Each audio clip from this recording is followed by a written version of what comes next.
다음은 경제 용어나 경제 상식 등을 보다 알기 쉽고 재미있게 풀어보는 시간이죠. 네, 경제 아는 만큼 보인다. 화면으로 함께 만나보시겠습니다. 국가나 기업 등이 경제 발전을 이루기 위해서는 그만한 기술과 경쟁력이 필요하다. 하지만 무엇보다 중요한 것은 발전을 도모할 수 있는 재원, 즉 자금이 있어야 한다. 그것을 바탕으로 성장이 시작된다. 그리고 기업과 기업, 국가와 국가 등 그 크기부터가 남다른 거래에는 어마어마한 자금이 이동하기 마련이다. 그런데 기업이나 국가가 성장하고 발전하는 데에는 사업비나 예산 등이 무분별하게 초과 지출되는 경우가 종종 발생한다. 그리고 책정된 비용을 넘어 다른 곳에서 자금을 빌려 쓰는 상황이 벌어지기도 한다. 그러나 이 빌려온 자금은 당장의 위기를 모면하게 해주는 동시에 모라토리엄에 빠질 수 있는 위험성도 안겨준다. 모라토리움이라는 용어는 이제 모라르라는 단어에서 파생이 되는데요. 모라르는 건 이제 지체하다, 좀 늦어지다 이런 단어입니다. 그래서 모라토리움이라는 것은 내가 돈을 갚아야 할 상황인데 지금 돈을 못 갚겠다라는 것을 대외에 공개적으로 선언하는 것이죠. 최근 경기도 성남시의 호화청사가 무리를 빚으면서 모라토리엄에 대한 관심은 더욱 커졌다.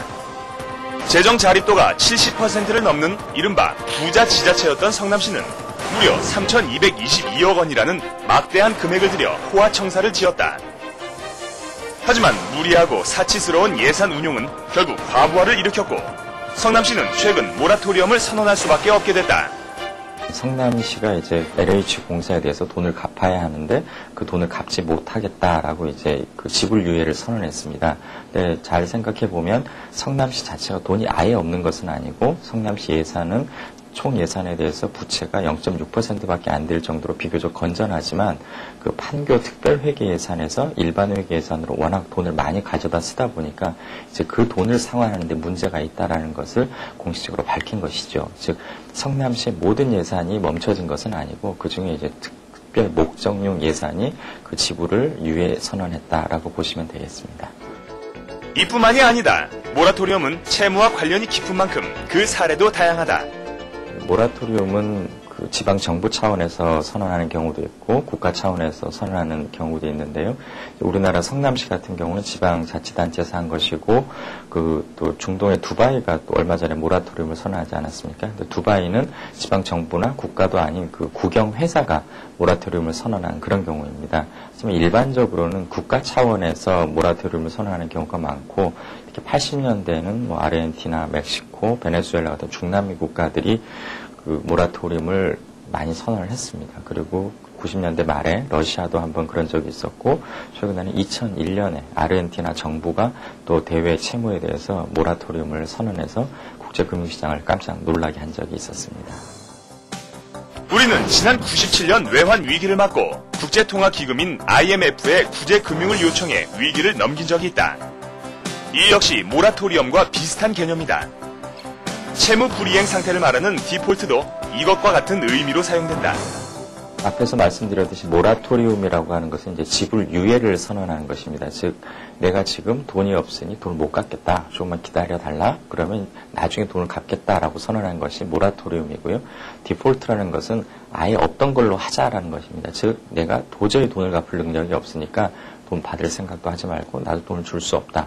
라는 이제 그 일종의 파산 선고를 하는 것이 디폴트라면 IMF의 구제 금융을 신청하는 것은 그러한 최악의 사태가 도달하기 전에 미리 이제 선제적으로 IMF보다 돈을 빌리는 것입니다.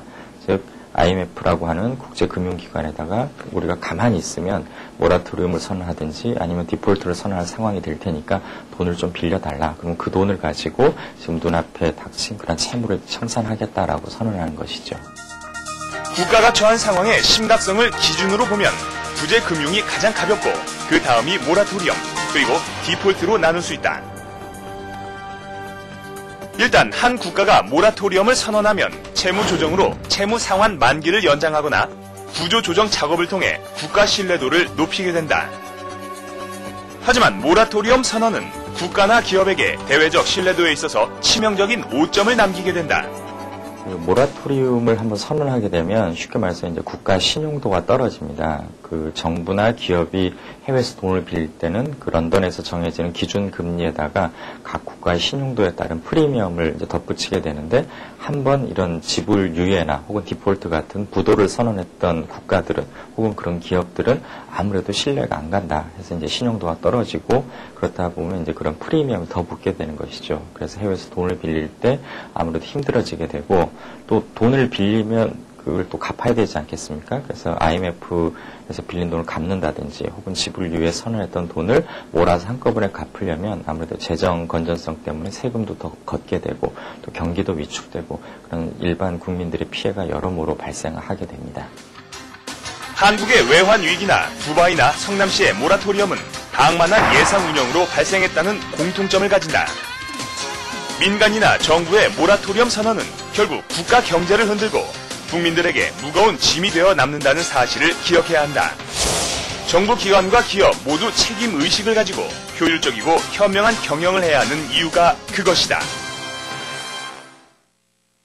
행정안전부가 올 초 지방세 법률 개정안을 입법 예고했는데요. 몇 가지 내용을 좀 살펴보면요. 네. 먼저 당초 올해 말 폐지될 예정이었던 생계형 차량에 대한 자동차세 경감 혜택이 내년 이후에도 계속해서 적용이 된다고 하고요. 또 집이나 자동차 등을 살 때 내야 하는 통합취득세를 나누어 낼 수 있게 된다고 하죠. 네, 그 내용을 좀 살펴보면 주택이나 차량, 기계 장비 등을 구입할 때 취득세와 등록세를 한꺼번에 내는 부담을 덜어주기 위해서 분납제도가 3년 동안 한시적으로 운영이 됩니다. 네.